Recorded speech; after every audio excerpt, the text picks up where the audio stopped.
आज हम एक और ऐसे भक्त की कथा सुनेंगे जिनका नाम शायद कभी मिटेगा ही नहीं। देखिए, नाम तो कई कमाते हैं। हम संसार में रहकर अपना नाम करते ही हैं शहर में।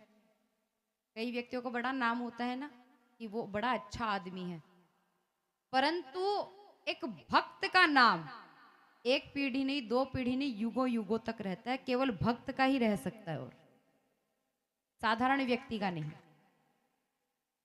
ध्रुव जी का आज के हैं नहीं, भगवत जी में भी उनका नाम क्यों है? क्योंकि वो भक्त हैं। प्रहलाद जी, प्रहलाद जी का नाम क्यों है भागवत कथा में? क्योंकि वो भक्त हैं। मीराबाई है तो वो कलयुग की। नरसिंह जी वो भी कलयुग के हैं। कर्माबाई वो भी कलयुग की है। धन्ना जाट वो भी कलयुग के ही हैं। पर एक पीढ़ी के पहले की बात तो ये नहीं है। नरसिंह जी को तो कम से कम 750 साल पहले की बात है ये। पर नाम क्यों है उनका? क्योंकि वो भक्त हैं। तो भक्त का नाम ही ऐसा नाम है जो युगों युगों तक रटा जाता है, वो कभी मिटता नहीं। तो आज हम एक और ऐसे भक्त की कथा सुनेंगे जिनका नाम है प्रहलाद जी। अब हमने वर्णन सुना था कि भगवान ने हिरणाक्ष का वध किया, उद्धार किया, तो उनके भाई हिरणाकश्यपु भगवान को अपना दुश्मन मान बैठे। वर्णन है कि उन्होंने तपस्या की बाद में ब्रह्मा जी की। ब्रह्मा जी बड़े प्रसन्न हुए, प्रकट हुए, बोले कि मैं तुम्हारी तपस्या से बड़ा खुश हूं, तुम मांगो क्या मांगना चाहते हो। तब बोले कि प्रभु मुझे आप वरदान दीजिए कि मुझे कोई ना पृथ्वी पर मार पाए, ना आकाश में, ना पशु मार पाए और ना नर। प्रभु ऐसा वरदान दीजिए कि ना घर में मार पाए, ना घर में मरूं और ना घर के बाहर। ब्रह्मा जी कहते हैं ताते में दुर्लभा है पुंसाम यान घृणी से वरान मम तथापि वीतराम्यंग वरान यद्यपि दुर्लभान। अर्थात जो वर तुम मुझसे मांग रहे हो, जो वरदान मांग रहे हो, वो बड़ा दुर्लभ है, वो हर किसी को मैं नहीं दे सकता। परंतु मैं प्रसन्न हूं क्योंकि तुमने मेरी तपस्या की है, और जब कोई तपस्या करता है तो हमारा भी ये फर्ज है कि हम उसको वरदान दें। इसीलिए मैं तुम्हें ये वरदान देता हूं। अब हिरणाकश्यपु के जो सबसे लाडले पुत्र थे वो थे प्रहलाद जी। खूब प्यार करते, लाड करते। लेकिन देखिए, पहले गुरुकुल भी अलग अलग होते थे। तो जो असुर थे उनके बालकों का गुरुकुल जो होता था, उनके गुरु भी असुर ही होते थे, उन्हें शिक्षा भी वो वैसी ही देते थे। तो यहाँ पर हिरणाकश्यपु उनके जो सबसे प्रिय पुत्र हैं प्रहलाद जी, उनको शुक्राचार्य जी के पुत्र हैं षंड और अमर, उनके गुरुकुल में भेजते हैं शिक्षा के लिए कि असुर के बालक है तो इसे बताओ कि असुरों की शिक्षा क्या होती है और भगवान कौन है। तो वो सिखाते थे कि भगवान मतलब हिरणाकश्यपु, भगवान मतलब हिरणाकश्यपु। तो वहां पर ये शिक्षा दी जाती थी। अब एक दिन राजा सिंहासन पर बैठे थे, मतलब हिरणाकश्यपु, और प्रहलाद जी को बुलाया। प्रहलाद जी को गोद में बैठाकर बड़ा प्यार कर रहे हैं और पूछे, बेटा बताओ तुम्हें कौन सी बात अच्छी लगती है, तुम्हें क्या अच्छा लगता है। प्रहलाद जी बोले, पिताजी मुझे तो श्री हरि बड़े पसंद हैं, मुझे कोई बातें अच्छी नहीं लगती, मुझे भगवान की बातें अच्छी लगती हैं। अब हिरणाकश्यप को ये बात अच्छी नहीं लगी, पर कुछ बोलते नहीं। उनके गुरुओं को बुलाया, शुक्राचार्य जी के पुत्रों को, और कहा कि इसे अच्छी शिक्षा दो, थोड़ी गुरुकुल में ले जाकर। बोले ठीक है।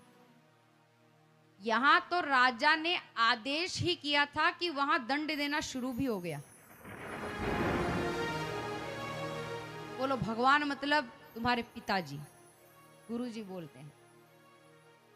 प्रहलाद जी बोलते हैं नहीं, भगवान तो एक ही है, वो नारायण है और कोई नहीं हो सकता। हम तो नर हैं, साधारण हैं, वो नारायण है। खूब समझाया, नहीं माने। एक बार फिर से गुरुदेव प्रहलाद जी को साथ में सभा में लेकर आए। बोले कि हमने इसे खूब समझाया है, आप एक बार फिर से पुनः परीक्षा लेकर देखिए। ठीक है।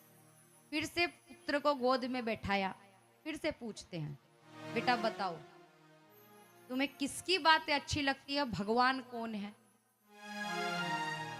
बोले पिताजी मैंने पहले भी यही कहा था, अब भी यही कहूंगा, भगवान तो एक ही है, वो है नारायण, और मुझे तो उन्हीं की बातें अच्छी लगती हैं, मुझे कोई और पसंद नहीं। अब क्रोध आया, कुछ बोलते नहीं, बस गोद से खींचकर पटक दिया, उतार दिया, और मन में ठान लिया आज से ये मेरा पुत्र नहीं है। देखिए अहंकार कितना अंधा कर देता है मनुष्य को कि वो जिससे प्रेम करता है उसका ही हित नहीं सोच सकता। ये अहंकार का प्रभाव है, क्रोध का प्रभाव है। तो कई षड्यंत्र किए बाद में। सैनिकों को कहते हैं कि गुरुकुल में छोड़ने के बहाने जाओ और पहाड़ी से पटक देना, मार दो। खूब प्रयास किया पहाड़ी से पटकने का, अग्नि में जलाने का खूब प्रयत्न किए, परंतु प्रहलाद जी को काल छू तक नहीं सका। ले जाने की तो दूर की बात है। हमेशा वो भगवान का नाम जपते जब भी विपदा आती, और भगवान उसे टाल देते। अब यहां पर गुरुदेव दंड देते हैं, परंतु फिर भी प्रहलाद जी मौका देखते हैं कि जब गुरुदेव आश्रम में ना हो, गुरुकुल में ना हो, तो गुरुदेव की अनुपस्थिति में जब वो उपस्थित ना हो, तो जितने गुरु दैत्यों के बालक थे, जो बाकी गुरुकुल में बालक थे, उनको वो भगवान की शिक्षा देते थे, धर्म सिखाते थे कि भगवान कौन है। तो एक बार बालक जितने हैं वो पूछते हैं, एक बात बताओ प्रहलाद, तुम किसका नाम जपते हो? प्रहलाद जी बोले तुम नहीं जानते उन्हें? बोले ना। बोले वो भगवान है, वो सर्वत्र है, अंतर्यामी है, तुम उन्हें नहीं जानते? बोले ना। बोले जिस दिन तुम उनको रिझा लोगे तुम्हें कुछ भी प्रिय नहीं लगेगा, सारी वस्तुएं संसार अप्रिय लगने लगेगा। तब बालक पूछते हैं कि तो उन्हें रिझाते कैसे, ये बताओ। तब प्रहलाद जी बोलते हैं, न दानम न तपो निज्जा न सोचम व्रतानि च प्रियते अमलया भक्त्या हरिरन्यद् विडम्बनम। न दानम मतलब प्रभु ना दान से, न तपो मतलब न तप से, सोचम व्रतानि भगवान व्रत से, तपस्या से, साधना से किसी से नहीं रीझते, परंतु प्रेम से रीझ जाते हैं। अगर भगवान को अपना बनाना है तो क्या करो? प्रेम करना सीखो हर किसी से।